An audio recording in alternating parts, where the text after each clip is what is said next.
Jouer au basket sur un monocycle, l'idée a de quoi déséquilibrer. Pas de risque donc de marcher dans la raquette, mais plutôt de donner le coup de pédale en trop. Les règles sont quasiment les mêmes que pour le basket. Simplement, on a adapté les règles pour le monocycle.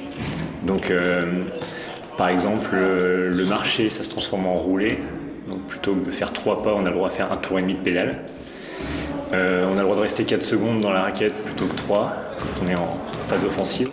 Ce sport est encore méconnu du grand public. La Fédération française ne compte que 300 licenciés, dont une trentaine dans la région lyonnaise.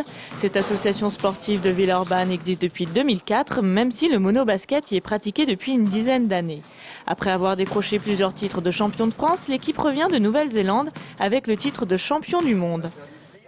Le fait de pouvoir faire quand même des championnats du monde, c'est pas quelque chose d'anodin.